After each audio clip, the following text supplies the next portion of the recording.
செம்மீனே செம்மீனே உங்கிட்ட சொன்னேனே செவ்வந்தி பொண்ணுக்கு சிங்கார கண்ணுக்கு கல்யாண நாளை கொண்டு வாரே மஞ்சள் தாலியை கொண்டு மனம் தாரே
உங்களுக்கு நான் யாரு?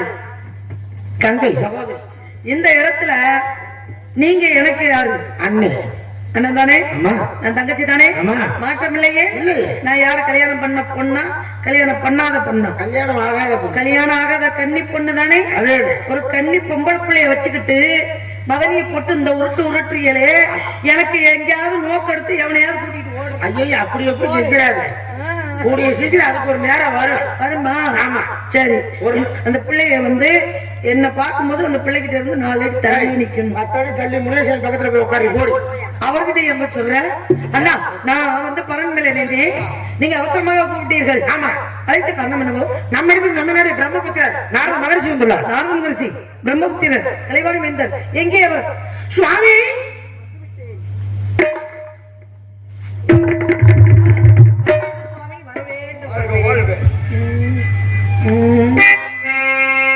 தென்பாண்டே தமிழே, தென்பாண்டே தமிழே,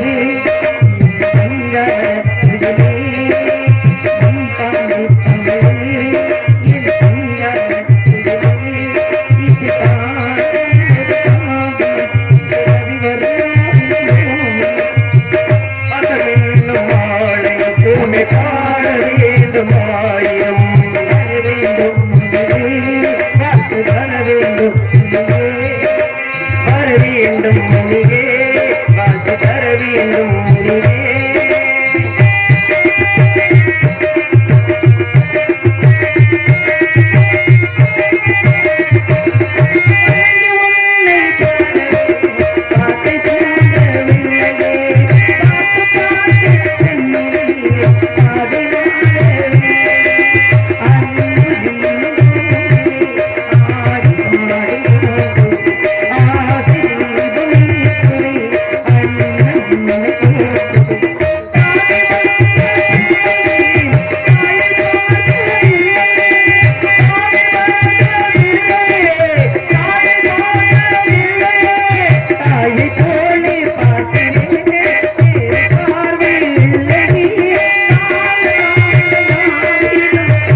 வருக, நாரத மகரிஷி வருக, நாடு மற்றும் நல்லவரே வருக. கடந்த காலம், நிகழ்காலம், வருங்காலம் என்று சொல்லக்கூடிய முக்காலம் உணரக்கூடிய தவறிசி வருக. என் நாட்டு மக்களுக்கும் எனக்கும் இணை சான்றோருக்கும் நல்ல ஆசை கூற வேண்டும். அடியாளை நாடி வந்த காரணத்தை விவரமாக எடுத்துக் கூறுங்கள். வாருங்கள் சுவாமி. பாடல், தெளிவான விஷயங்கள், மிக்க மகிழ்ச்சி அடைகிறேன். காரணம், எத்தனை பெண்களை சந்தித்திருக்கிறேன், எத்தனை பெண்களிடத்திலே உரையாடியும் இருக்கிறேன். ஆனால் யாரிடத்திலும் கிடைக்காத வரவேற்பும் நான் கொடுத்த வாழ்க்கும் தங்களுக்கு கிட்டி இருக்கும் என்று நினைக்கிறேன். காரணம் என்ன? கற்றாமரை கயிற்றிலே நல்லனம் சேர்ந்தால் கற்றாரை கற்றார்தான் காம்புறபடியும் இப்படித்தான் வரவேற்பு கொடுக்க வேண்டும் என்ற முறையோடு வரவேற்பு கொடுத்தாய். மனதார வாழ்த்துகிறேன். வாழ்க வாழ்க. ஏன்னா ஒவ்வொரு பாடலும் வரும்போது அற்புதமா இருக்கு. பாடல்கள் பாடுவது முக்கியம் இல்ல, அது எப்படி எந்த நேரத்துல எந்த பாடலை தேர்ந்தெடுத்து பாடணும் அப்படின்னு அற்புதமா பாடுறீங்க. இதுவரைக்கும் வாழ்த்துக்கள். வாழ்க பலமுடன். வீணைக்கு வாணி, வெள்ளுக்கு விஜயன், சொல்லுக்கு அகத்தின், பாட்டுக்கு நாரதன். ஏன்னா யாரோட சேர்றோமோ அவங்களுடைய எண்ணங்களும் பிறருக்கும் வந்துடும் சொன்னாங்க. இந்த இடத்திலே தங்களை பார்க்கின்ற பாக்கியம் கிடைத்திருக்கின்றது. பாட்டுக்கு நாரதராக இருக்கக்கூடிய உங்களோட சேர்ந்ததுக்கு அப்புறம் பாடல் என்பது தானா வரும் எங்களுக்கு.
உன்னுடைய இடத்தை பற்றி முழுமையாக தெரிந்தவர் நாரதர். இருந்தாலும் தங்களை பற்றி தங்களிடத்திலே ஒரு சில விவரங்களை நான் கேட்க வேண்டும். தகுந்த பதில் தாங்கள் அளிக்க வேண்டும். பதில் வருமா? நல்லவரை காண்பது நன்றி, நலமிக்க நல்லார் சொல் கேட்பதும் நன்றி, நல்லார் குணங்களை உரைப்பது நன்றி, அவரோடு சேர்ந்து இணங்கி இருப்பது நன்றி என்று சொன்னார்கள். நன்றி நன்றி நன்றி நன்றி. நல்லவர்களை பார்க்கும் பொழுது நல்லதாவே நடக்கும். தீவர்களோட சேர்ந்த என்ன நடக்கும்? தீய பழக்கங்கள் தான் வரும். அப்பேற்பட்ட இந்த இடத்திலே 4 வேதம், 6 சாஸ்திரம், 18 புராணம், 28 ஆகமம், 32 தான தர்மம், 64 கலைஞானத்தை பெற்றவர் நாரதர். அனிமா, மகிமா, லகிமா, கரிமா, பிராத்தி, பிரகாமியம், ஈசத்துவம், வசித்துவம் என்று சொல்லக்கூடிய அஷ்டமா சித்துக்களை கற்றவர் நாரதர். நீங்க கேட்கணும், உங்களுக்கு நான் பதில் சொல்லணும் அப்படின்ற காலகட்டம் நேரம். இந்த நேரத்துல ஒரு பொம்பளை பிள்ளை கிட்ட, காட்டுக்குள்ள காவல் பார்க்கிற பெண்ணு கிட்ட உங்களுக்கு தெரியாத விஷயம்னு ஒண்ணு இருக்குமா? ஏன் கிட்ட கேட்டு தெரிஞ்சுக்கணும்னு கேக்குறீங்க? தெரியாம கேக்குறீங்களா? தெரிஞ்சுக்கிட்டு கேக்குறீங்களா? இல்ல இந்த பொம்பளை பிள்ளை கேட்டா நம்ம நினைக்கிற விஷயத்த சொல்லுமா சொல்லாதா அப்படின்ற சந்தேகத்துல கேக்குறீங்களா? 3 கேள்வி நான் உங்ககிட்ட வச்சிருக்கேன். தவத்திற்கு ஒருவர் தமிழுக்கு 20 என்பார்கள். சரி, நல்ல தமிழை உரையாட வேண்டும் என்றால் கற்றறிந்த 2 கல்விமான்கள் பேச வேண்டும். அப்படி பேசினால் நிச்சயம் அவ்விடத்திலே நல்ல சந்தேகங்கள் வெளிப்படும். அப்படினால் வாழ்க்கையில சந்தேகம் வரக்கூடாதுனாக. எந்த இடத்துல வரக்கூடாது? கணவன் மனைவி மீதோ மனைவி கணவன் மீதோ சந்தேகப்பட்டால் அந்த வாழ்க்கை நிச்சயம் நல்வாழ்க்கையாக அமையாது. ஆனா கட்டுப்பாடோட கண்டிப்போட இருக்கலாம். ஏன் இவ்வளவு நேரம் நின்று வர்ற அப்படிங்கிற ஒரு கண்டிப்பு இருக்கலாம். இல்லையே சரியில்லையே என்ன ஏன் இவ்வளவு நேரமா அப்படிங்கிற எண்ணம் போயிடக்கூடாது. ஆக நம்ம நல்ல தமிழை உரையாட வேண்டும். நான் குழல் இனிது யாழ் இனிது என்பத மக்கள் மலரை சொல் கேளாதோர் அப்படின்னாங்க. புல்லாங்குழல்ல இருந்து வர்ற இசையை விட இல்ல யாழ்ல இருந்து வர்ற இசையை விட ஒரு குழந்தையினுடைய மழலையினுடைய சிரிப்பு சத்தமோ அழுகை சத்தமோ அவ்வளவு இனிமையா இருக்குமா? அதுபோல உண்மை சிறுவிளையாக பாவித்து இவ்விடத்திலே உன்னிடத்தில் கதையின் முறைப்படி நான் கேட்கக்கூடிய முதல் கட்ட விசாரணை என்ன கேள்வி?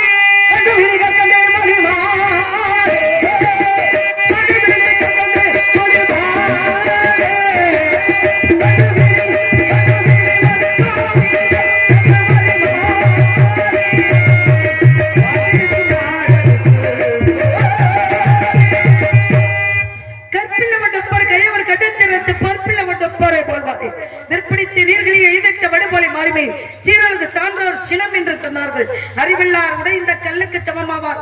அறிவாற்றல் நிறைந்தவர்கள் வில்லை பிடித்து நீரில் பார்ச்சும் பொழுது வேகமாக அது விருங்கி எவ்வளவு சீக்கிரம் சுருங்குதோ அதை போன்று அறிவாளிகள் மோதிக்கொள்ளும் பொழுது தனி ஒரு இலக்கணம் பிறக்கும் என்பது பொருள். இலக்கணத்துக்கும் இலக்கியத்துக்கும் சொந்தக்காரர் நீங்க.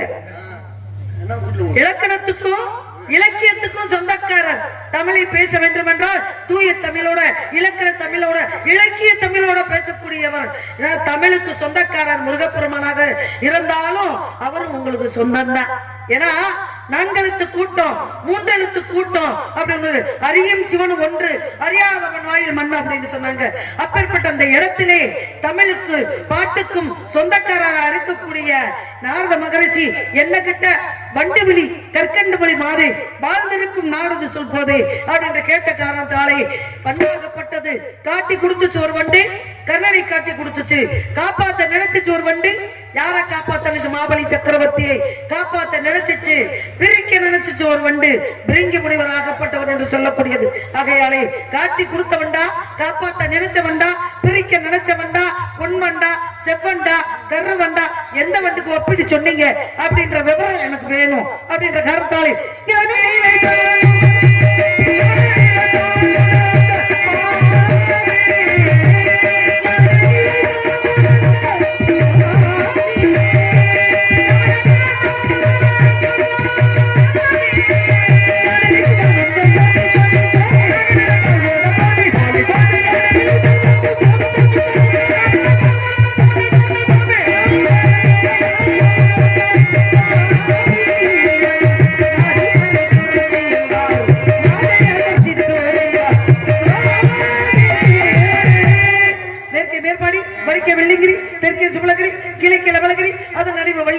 அடிவாரத்தில் சிற்றோரை சேர்ந்த சிறுகுடி எங்களது ஊர் நாடு தொண்டை நாடு. என்ன கேட்க போறீங்க? காட்டி கொடுத்தது ஒரு வண்டு, கமண்டலத்தை அடைத்தது ஒரு வண்டு, பிரிக்க நினைச்சது ஒரு வண்டு. எந்த வண்டு எப்படி சொன்னீங்க? செவ்வண்டா கருவண்டா என்னம்மா பிள்ளை வந்து வண்டி என்றால் சொல்லுங்க. தமிழ் அகராதிக்கு என்ன பேர் தெரியுமா? நீங்க சொல்லுங்க. சூடாமணி நிகண்டு. சரி, நிகண்டு படிச்சிருக்கீங்களா? அதுல எழுதுனா ஒரு வார்த்தைக்கு பேசுங்க. பேசிட்டாம இருக்கேன். பேசுங்க. படிச்சிருக்கலாம். ஆணவமா? உங்க பேச்சுல ஆணவம் கலந்திருக்கு நாரதரே. அப்படி ஆணவம் கலந்தா தாங்கள் என்ன செய்ய போகிறீர்கள்? என்ன உங்களால என்ன செய்ய முடியும்? ஒரு பேச்சு பேசிக்கிட்டு இருக்கும்போது அது தெரியுமா இது தெரியுமா அப்படின்னு பேசுறது பேச்சு கிடையாது. அப்படி நான் கேட்டேன்னு வச்சுங்க, நீங்க தெரிஞ்சா தெரிஞ்சாமி சொல்லுங்க சாமி, தெரியலனாலும் தெரியல சாமி மண்டை ஆதிட்டு கையை அப்படிங்களா? தெரியல எனக்கு நீங்க அப்படி பேசுங்க இப்படி பேசுங்க சட்டம் போற நீங்க நிகண்டு தெரியுமா?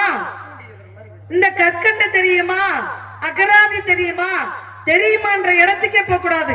கட்டது கைப்பிடி மண்ணளவு, கல்லாதது உலகளவு, உட்ட கடமலை ஓதுகிறாள் அப்படின்னு சொன்னாங்க. ஏன்னா கலைமணி ஆகப்பட்டவளே என்ன படிச்சுக்கிட்டு இருக்கிறாங்க. நீங்க எம்மாத்தரம் உங்களுக்கு என்ன தெரியும்? கலைவாணி படிச்சுக்கிட்டு இருக்காங்கன்னா யார்கிட்ட படிச்சு? அயற்கிரிவர் என்று சொல்லக்கூடியவர்கிட்ட படிச்சுக்கிட்டு இருக்காங்க. ஒவ்வொருத்தவங்கள்ட்டையும் ஒவ்வொரு பொருள் இருக்கு. ஒவ்வொருத்தவங்கள்ட்டையும் ஒவ்வொரு பொருள் இருக்கு. வள்ளிக்கிட்ட கவன் இருக்கு. எங்க கவன்னா அதுக்கு பேரு வில்லுதாங்க. வில்லு அம்பு கிடையாதுங்க. இந்த கவன் என்று சொல்லக்கூடியது இதை வச்சுதான் நாங்க ஓம் என்ற வார்த்தையை சொல்லி உச்சரித்து பறவை வரட்டும். நாரதர்கிட்ட என்ன இருக்கு? மகதையாள் என்று சொல்லக்கூடிய ஆள் இருக்கின்றது. கலைவாணி கிட்ட வீணை இருக்கின்றது. மகாலட்சுமி கிட்ட என்ன இருக்கின்றது சொல்லுங்க. கையில தான பாத்திரங்கள் இருக்கு. தான பாத்திரம் இருக்கு. தர்ம பாத்திரம் இருக்கு இல்லையா? பராசக்தி கிட்ட என்ன இருக்கு? வாள் வச்சிருக்கு கேடயத்தோட. ஆத்தாடி இப்படி ஒவ்வொருத்தவங்கள்ட்டையும் ஒவ்வொரு காரியம் இருக்கு. இந்த இடத்துல யார் வச்சிருக்கக்கூடிய நீங்க என்கிட்ட பேசும்போது அம்மா இங்க எங்க இப்படி கதை நடந்துச்சு, இங்க எங்க நான் சிறப்பு சேர்த்திருக்கேன், அனிஷா கிட்ட போனேன் சிறப்பு சேர்த்து, மலாயினி கிட்ட போனேன் சிறப்பு சேர்த்து, சாவித்திரி கிட்ட போனேன் சிறப்பு சேர்த்து, அலிமகள் களிமகள் முப்பெரும் தேவி கிட்ட போனேன் சிறப்பு சேர்த்து, இன்னைக்கு என்ன உனக்கு சிறப்பு கிடைக்குமா, கவலைப்படாதமா அப்படின்னு சொல்லி ஆண்டல் வார்த்தை சொல்லணும், நல்ல வார்த்தைகளை சொல்லணும். அதை விட்டு அது தெரியுமா இது தெரியுமா இந்த தெரியுமான்ற இடத்துக்கே நீங்க போக கூடாது. அப்படி போனீங்கன்னா வச்சு தோத்துருவீங்க. தோத்துருவீங்க சுவாமி. சொல்லுங்க. நீங்க நின்று எதிர்த்து பேசிக்கிறது உடப்ப மாட்டியா? யாரு அத தெரிஞ்சுட்டு பேசணும். கடவுள் எனக்கு கடவுள் மேல நம்பிக்கை இருக்கிறத விட நான் கற்ற கல்வி மீது எனக்கு நம்பிக்கை இருக்கு. இதுவரைக்கும் என்னுடைய தாய் கலைவாணி யாருக்கும் தோத்து போற அளவுக்கு எனக்கு அந்த வாய்ப்பு அந்த கலைவாணி கொடுக்கல. சரிங்களா? கற்ற கல்வி மீது எனக்கு நம்பிக்கை இருக்கு. என்னையே தோத்து போவீங்கன்னு சொல்ற அளவுக்கு நீங்க பெரிய ஆள் கிடையாது. இன்னொரு விஷயம் சொன்னீங்க, உங்களுக்கு நான் பாடம் எடுக்கிறக்க அங்க இருந்து வந்திருக்கேன். அனுஷியா தேவி கிட்ட போனேன், அங்க சிறப்பு சேர்த்தாங்க. என்ன சிறப்பு? சிறப்பு பெருந்தேவிமார்கள்ட்ட போய் அம்மா இரும்பு கடலை வறுத்து கொடுங்கன்றேன், வறுத்து கொடுக்க முடியல. அப்ப கழகத்தை ஆரம்பிச்சா பூமியில வர்றேன். அனுஷியா தேவி போய் அம்மா அந்த கடலையை வறுத்து கொடுமாங்கிறேன். எடுத்துட்டு போனாங்க, சட்டிகளை போட்டாங்க. புருஷன் நினைச்சு மந்திரத்தை சொன்னா சாக்கா இரும்பு கடலை பொறிஞ்சிச்சு. அப்ப இங்க பொறிஞ்ச உடனே யாரும் சும்மா இருப்பாரா? கழகத்தை ஏற்படுத்த வேண்டும் என்பதற்காக மறுபடியும் பெருந்தேவிமார்கள்ட்ட போய் உங்க 3 பேர் நாளை செய்ய முடியாத பூமியில இருக்க ஒரு பொம்பளை செஞ்சு விட்டாரு அப்படின்னு. அப்ப அங்க புரிஞ்சிருச்சு. என்ன புரிஞ்சிருச்சு மனசுல? என்னடா நம்மளை விட அதிகமா ஒரு பொம்பளை பூமியில இருக்காளே, அவரை சும்மா வரலாமான்னு சொல்லிட்டு 30 தேவிமார்கள் பூசை 3 பேர்த்த தள்ளி விடுறாங்க. அதிகமாவா? என்ன அதிகமானா புரியல. நம்மளை விட உலகத்துல அதிகமா ஒரு பொம்பளை இல்ல. நம்மனால வறுத்து கொடுக்க முடியாத பூமியில இருக்க ஒரு பிள்ளை சாதிச்சு பிடிச்ச. அப்ப அவளுக்கு அவ நம்மளை விட பிரியாதா? சாதனை செஞ்சுட்டா. அப்ப அவளுடைய கற்பை எப்படியாவது பரிசோதிக்கணுங்கிறக்காக தன்னுடைய கணவன்கள் 3 பேரை அனுப்பிடுறாங்க. சரி, 3 பேர் முனிவர் வேஷம் போட்டு அம்மா பிச்சாந்தி வாங்குறாங்க. அங்கயா உள்ள உட்காருங்க சாப்பிடுங்கன்னு சொல்றாங்க. சொல்லும் போது அப்ப 3 பேர் என்ன சொல்றாங்க, அம்மா நீ இந்த உடம்பத்தோடு இந்த உருவத்தோடு உடம்புல இந்த துணியோட வச்சு சாப்பாடு போட்டா நாங்க சாப்பிட மாட்டோம். உடம்புல இருக்கக்கூடிய ஆடைகளை கூட அகற்றி விட்டு உடம்புங்க வந்து சாப்பாடு போடுங்கிறாங்க. அப்ப என்ன பார்த்தா அவ வந்திருக்க யாரோ வேற மாதிரி தெரியுது, சோதிக்க வந்த மாதிரி தெரியுதுன்னு சொல்லிவிட்டு தன்னுடைய கூந்தலால உடம்ப மூடிக்கிட்டு வந்து சாப்பாடு பரிமாற வந்தா. அப்பயும் சும்மா இருந்தாங்களா 3 பேரு? வாயு பகவான கூப்பிட்டாங்க. வாயு பகவான் காத்து அடிக்கும் போது அப்படி கூந்தல் விளையிருச்சுன்னா ஒரு பெண்ணை முழுசா பார்த்துட்டா அவருடைய கற்பு இருக்குமா போயிருமா? கற்பத்தன்மை நீங்கி விடும். அப்ப வாயு பகவான் விட்டு ஏவச்சுட்டாங்க. அப்பதான் வந்தது யாருன்னு தெரிஞ்சுக்கிட்டா உடனே கையில தண்ணி எடுத்து தன்னுடைய புருஷன் நினைச்ச ஒரு மந்திரம் சொல்லி இப்படி தெளிச்ச உடனே 30 தேவர்களும் குழந்தையா மாறிட்டாங்க. அப்ப மேலவத்துல இருக்கக்கூடிய அலைமகள் கலைமகள் மலைமகள் 30 தேவிகளும் போன புருஷன் என்ன வீட்டுக்கு வரலையே, அவங்க இடத்துக்கு வரலையே என்று பூமிக்கு இறங்கி வந்தா இவ என்ன பண்ண அனுஷியா தேவி சரி 3 பிள்ளையும் தொட்டில போட்டு ஆட்டிக்கிட்டு. அப்பதான் அவங்க 3 பேரும் போய் அம்மா எங்களுக்கு வாழ்க்கை கொடுமா மடிப்பிச்ச கொடுமா அப்படின்னு சொல்லி குழந்தைகளாக இருந்தவர்களை மீண்டும் தன்னுடைய கணவர்களாக வாங்கி வந்தார்கள். 30 தேவிமார்களாலும் வறுத்து கொடுக்க முடியாத ஒரு இரும்பு கடலை வறுத்து கொடுத்து அன்று அனுஷியா தேவிக்கு பெருமை சேர்த்து சத்தியவான் மனைவி சாவித்திரியை சந்தித்து இறந்து போன கணவனுடைய உயிரை யமனோடு போராடி யமபட்டணத்திற்கு சென்று விஸ்வாமித்திரனாகப்பட்டவர் காயமோடு சொல்லக்கூடிய தன்னுடைய உடம்பை திரியாக்கி 21 எழுத்துக்களால் கொடுக்கப்பட்ட காயத்ரி மந்திரத்தை சொன்னா செத்து போன யமனோட போறானா இறந்த கணவனுடைய உயிரை மீட்டு வந்தா பூமியில வாழ்ற பெண்ணு நினைச்சா யமனையும் தோக்கடிச்சு புருஷன் உயிரை மீட்டுட்டு வரலாம் அப்படின்னு அன்னைக்கு ஒரு எடுத்துக்காட்டினேன். லீலாவதி கிட்ட போனேன். இரணியனாகப்பட்ட பெரிய அசுரியான சாகலுக்கு காரணமா இருந்தேன். பிரகலாதன் படம் தான் சிறந்த நாள். இதெல்லாம் எல்லாருக்கும் தெரியுங்க. அதனாலதான் அந்த விஷயத்தை விட்டுட்டா உங்களை பத்தி சொல்ல. இப்ப சொல்லி வந்த கதையில நீங்க சொன்னீங்கல்ல நான் உடப்பம்பட்டியா என்கிட்ட வந்து யாரும் ஜெயிச்சதாக சரித்திரம் இல்ல. எனக்கு கட்ட கல்வியிலேயே ஒரு நிம்மதி இருக்கின்றது, கட்ட கல்வியிலேயே நம்பிக்கை இருக்கின்றது. நான் கண்டிப்பாக ஜெயிப்பேன், எங்கேயும் தோத்து போக மாட்டேன் அப்படின்னு சொன்னது நீங்க தான். உடப்பம்பட்டி என்ற பேர் இருக்குதுங்களா, அந்த பேர்லயே தெரியாது உடஞ்சப்பட்டின்னு. அப்படி இல்லங்க எதுங்க பேசாதீங்க கூட. அப்ப உடைஞ்சப்பட்டி உடையாத பட்டின்னு சொல்லுங்க, அதை நான் ஏத்துக்கிறேன். ஓட்டப்பானையில நண்டு விட்ட கதையை நீங்க பேசிக்க. ஊரு பேர் ஒழுங்கா சொல்லி பாருங்க. உடப்பம்பட்டி என்று சொல்லக்கூடியது உடப்பன் பட்டினா உடஞ்ச வட்டின்னு சொன்னீங்க. ரெண்டு ஒண்ணுதாங்க. நீயா சொல்லிட்டா ரெண்டு ஒண்ணுதாங்க. உடப்பப்பட்டின்னு சொன்னாலுமே உடஞ்சிருச்சு. எங்க அந்த பேரை சொன்ன அதுல எதுவுமே சேர்மானம் இருக்கா? அந்த பேரை சொல்லாதீங்க. என்ன சொல்லாதீங்க. மத்த ஆளுகளை கட்டி அடிச்சுட்டு இந்த தேவை இல்லாம இந்த உடப்பம்பட்டி என் பரிசு, அவங்க பரிசு, இவங்க பரிசு, தான் ஊரை உயர்த்தி சொல்லிக்கிறது. பிறந்த ஊருக்கு புகழ தேடு. புகழ தேடுறேன். அந்த ஊர்ல பிறந்தவங்க இன்னைக்கு கார்த்திக் ராஜா ஒருத்தர் வெள்ளது. நார்மல்னா மேலவுத்துல இருந்து வருவாரா, உடப்பம்பட்டியில இருந்து வருவாரா? உடப்பம்பட்டின்னு நீங்க எப்படி சொல்ல போச்சு? எல்லா இடத்துல இருந்து வருவாங்க. நீங்க சொன்னதே தவறு. நெட்டிக்கன் திறப்புன்னு குற்றம் குற்றம். அம்மா ஒரு விஷயம் எல்லாம் தெரிஞ்சுக்கணும் இல்லங்க. மேலோகத்துல இருந்தா தேவலோகத்துல மட்டுமா நாரதர் இருக்காரு. வேற எங்க இருக்காரு? மூலோகம், உவர்லோகம், சுவர்லோகம், மகளோகம், தனலோகம், தகலோகம், சத்தியலோகம், மேலுலகங்களில் அதல விதல நிதல ரசல வகாதல சுகர பாதாரம் 14 உலகத்துல அப்படி பூந்து வர்றேன் நானு. 14 உலகத்துல பூந்து உடப்பம்பட்டிக்கு போனீங்களாக்கும். எல்லா உலகத்துக்கும் போவேன். உங்க பட்டியை கொண்டு தொட்டில ஓடுங்க. ஒரு பெண்ணாகப்பட்டவ வறுக்க முடியாத கடலையை கொண்டு போய், இப்ப இவர் சொல்லி வந்த கதையில நான் பேசுறேன். 30 தேவிமார்களால முடியாததா? முடியல. அப்ப பூலோகத்துல ஒரு வாழ்ற ஒரு பெண்ணுகிட்ட இரும்பு கடலையை கொடுத்ததுனால வறுத்து கொடுத்தா. அப்ப முகர உடஞ்சது எங்க? உங்க சொந்தக்கார பொம்பளைகளுக்கு. அலைமகள், கலைமகள், மலைமகள் என்று சொல்லக்கூடிய 30 தேவியர்கிட்ட. அப்ப அந்த புலகத்து பெண்ணுக்கு சிறப்பு இருக்கா இல்லையா? அப்ப சிறப்பு இருக்கிற மாதிரி எனக்கு உங்களால சிறப்பு வரும் அப்படின்ற நம்புனேன். நீங்க இதை சந்திச்ச உடனே உங்களுக்கு சிறப்பு கிடைச்சிருச்சு. அதை விட்டு இப்படி என்ன மிரட்டிக்கிட்டு இருக்கிய? அது தெரியுமா இது தெரியுமான்னு சிறுபுள்ள எதுக்கு மிரட்ட போறேன்? நானா என் புள்ள மாதிரி நீங்களா? நாரதர் வெள்ளி. அடேங்கப்பா, தப்பறிய அப்பாவா எனக்கு? வள்ளிக்கு வயசத்தன கதை முறைப்படி. கதை முறைப்படி வள்ளிக்கு வயசத்தன. எங்க இருந்து வர்றீங்க நீங்க? எங்க இருந்து வர்றீங்கன்னு கேட்டேன். கேட்ட கேள்விக்கு பதில் சொல்லுங்க. நீங்க கேட்கறதுக்கு நான் சொல்லிட்டே இருக்கிற அவசியம் இல்லை. உங்களை கேட்கவே இல்லை. உங்க பேர் என்ன? என் பேர் வள்ளி. அப்பா பேரு நம்பிராஜே. அம்மா பேரு நங்கை மோகினி. செய்யும் காவலுக்கு. என்ன காவல்? திணைக்காவல். என்ன திணை? கருந்தனை செந்தனை. யாருக்கு? முருகனுக்கு. எந்த திணை? எங்களுக்கு. எது உங்களுக்கு?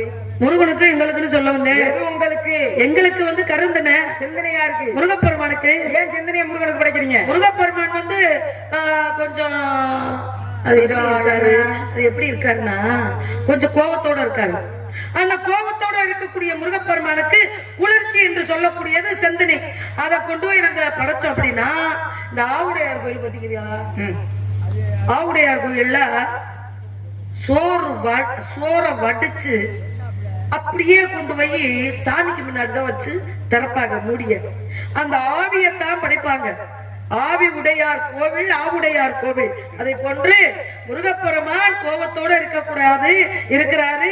அழிக்க முடியாத சூரபதமனை அகங்காரத்தை ஆணவத்தை அழித்து உன்கிட்ட சொன்னமே தேவர்கள்கிட்ட இப்படி துமுறு வச்சுக்காதடா, மேலோக வாசிகள்கிட்ட பிரச்சனை வச்சுக்காதடா, சொன்னா கேள்ற, நீ சின்ன பயலா இருக்க. என்ன கதையை மட்டும்தான் நான் பேசிட்டு இருக்கேன். கதையத்தான் சுவாமி நான் பேசிட்டு இருக்கேன். ஐயா இருக்கீங்க, உங்ககிட்ட பேசணும்ல. அப்புறம் நீங்க 2 பேரும் தானே இருக்கோம். அப்ப முருகப்பெருமான் சொன்னாரு, ஏண்டா தேவர்களை ஏண்டா அப்படி துன்பப்படுத்துற? நீ ஒரு ஆள் இருந்துகிட்டு இவ்வளவு பிரச்சனை பண்றீங்க அப்படின்னு என்கிட்ட எடுத்து சொல்றாரு. கேட்க மாட்டேன்ட்டான். பார்த்தாரு முருகப்பெருமான். தேவர்கள் 100 யாவரும் போய் முருகப்பெருமான் கிட்ட இங்க வாங்க, சிவனுடைய அம்சமாக வந்த நீங்க தான் அவன் துமுற அடக்கணும் அப்படின்னு சொன்ன காரணத்தினாலே முருகப்பெருமான் என்ன பண்ணாரு? பானத்தை போட்டு ஆத்தா கொடுத்த ஆயுதத்துக்கு அவ்வளவு பெருமை. அந்த பானத்தை போட்டு இவனா மயிலாகவும் சேவலாகவும் அப்படி பிரிச்சுட்டாரு. பிரிச்சு தாங்கிட்டே காலுக்கிட்ட வச்சுக்கிட்டு ஒரு மனுஷன் முழுசா தெரிஞ்சான். ஊருக்குள்ள துமுற எடுத்து போய் தெரிஞ்சான். ஆனா நம்ம எம்பிட்ட புத்தி சொன்ன கேட்க மாட்டேங்கிறேன் அப்படின்ட்டு என்ன மயிலா சேவலா ஆக்கிட்டமே அப்படின்னு மனசு வருத்தத்தோட இருக்காரு. தணிகையிலே இருக்கக்கூடிய முருகப்பெருமானுக்கு நாங்க தாங்க போய் அவருக்கு ஆறுதல் பண்ணணும். ஆகையினால செந்தனை என்று சொல்லக்கூடிய அந்த குளுமையான தானியத்தை படைத்தால் எப்படி ஆவுடையார் கோயில் ஆவியை வாங்கிக்கிறாரோ இறைவன், அதை போன்று எங்களுடைய தேனும் தினமாவையும் குளிர்ச்சி என்று சொல்லக்கூடியதை வாங்கிக்கிட்டு இன்னும் கொஞ்ச நேரத்துல நீங்க வேணா பாருங்க, முருகப்பெருமான் என்னை சாண்டவருக்கும் என் நாட்டு மக்களுக்கும் காட்சி அளிக்க போகின்றார். ஆகையினாலே செந்தனையை குளுமையான தானியத்தை முருகனுக்கு படைக்கிறோம். எந்த சாமிக்கும் கொண்டுட்டு ஏதாவது படைக்கிறத வச்சோமா சாமி சாப்பிட போறது இல்ல. சரி, ஏன் படைக்கிறோம்? ஏன் படைக்கிறோம்? நம்ம மனசார சாமியை படைச்சோம்னா தெய்வம் பார்க்குமா, இவன் மனம் குளிர்ந்து நம்மள அப்படி மனம் மகிழ வைக்க வந்திருக்கானே, இவனுக்கு நல்லது செய்யணும் அப்படின்னு தெய்வத்தினுடைய மனம் இறங்கி மனம் குளிருமா. சரி, அப்ப இறைவனுடைய மனம் குளிர்ந்தால் மாறி என்று சொல்லக்கூடிய மழை பொழிந்து உலகம் செழிப்படையும். இது எல்லாரும் படைக்கிறது. நீங்க செந்தினைய கொண்டு படைச்சாத்தே முருகனுக்கு அந்த கோபம் தெரியுமா? ஏன் முருகன் அவதரித்த நோக்கம் என்ன சொல்லுங்க. சூரபெருமனை கொல்லணும். ஏன் சூரபெருமனை கொல்லணும்? கொன்னாரா? அதுக்குதான் வர்றேன். சொல்லுங்க. ஏன் சூரபெருமனை கொல்லணும்? எதுக்கு? சூரபெருமன் முதல்ல யாரு? சிறந்த சிவபக்தன். சிவபெருமான் நோக்கி தவம் பண்ற சிவபெருமான் என்ன பண்றாரு? சிவன் சத்தியமா போய் காட்சி கொடுக்கிறார். அப்பா உன்னுடைய பக்தி நான் நிச்சயம் வேண்டிய வரம் என்னடா அப்படின்னு கேட்கிறார். உலகமே எனக்கு அடக்கம், எல்லாமே எனக்கு வந்து அடக்கமா இருக்கணும். எனக்கு கீழே அனைவரும் அடக்கமா இருக்கணும். ஆசை பிடிச்சவன் தானே. ஏன்னா சிவன் யாருக்கு முன்னாடி காட்சி கொடுத்துட்டாரு, இங்க கேட்கிற வரத்தை கொடுத்தாங்க. அப்ப காட்சி கொடுத்துட்டாரு, கேட்கிற வரத்தை இல்லன்னு சொல்ல முடியாது. அப்பத்தான் என்ன சொல்றாரு சிவபெருமான்? என்ன பண்றாரு? நானும் சக்தி ரெண்டு பேர் நிக்கிறோம். புருஷன் முண்டாட்டியா நிக்கிறோம். ஐயா என்ன சாமி உங்க பேச்சுல பிள்ளை இருக்கின்றது? பிள்ளை இருக்கின்றதோ இல்லையோ? தாங்கள் பேசும்போது பிள்ளை இல்லையோ? இல்லை சுவாமி, நான் பேசுனது முருகப்பெருமானை அந்த சூரபதுமனை பேசினேன். ஆனா நீங்க புருஷி முன்றாட்டின்ற வார்த்தை பேசுறீங்க. யாராவது பார்த்தாங்கன்னா தவறா நினைப்பாங்க. ஏன்னா இந்த இடத்துல வள்ளி நிக்கிறாங்க, புருஷன் பொண்டாட்டின்னு பேசுறாங்களே என்ற சத்தம் தேட்டத்துக்குள்ள கேக்குது. என்னடி போய் பாப்போம் வாங்கடி அப்படின்னு ராக்காயும் மூக்காயும் தேடி வந்துருவாங்க. ஓ நினைப்பு தப்பான எண்ணத்தில் போதுமா? வேற நான் சொன்னது சிவபெருமானும் சக்தியும். அப்படியா? கணவன் மனைவியாக இருக்கிறோம். சரி, ரெண்டு பேருக்கு வரம் தரணுமான்னு கேட்க அப்பதான் சூரபெருமானுக்கு ஒரு ஆணவம். என்ன உங்களை கொடுக்கிற வரமா நமக்கு தேவை? எனக்கு அது தேவை இல்லையா? நீ ஒரு ஆள் இருந்து எனக்கு வரத்த குடி, அம்மாவை ஒதுக்கி வை அப்படின்ட்டா. பொம்பளைனா அவளை இழக்கிறவங்களுக்கு ஆணவமாய் போச்சு அவனுக்கு. அப்பதான் பார்த்தார சிவபெருமான், உனக்கு சனியா வேற எங்கேயும் உட்காரல, வாயிலே உட்கார்ந்து வாய மூடுங்க சாமி, வாய கழுவுங்க சுடுதண்ணி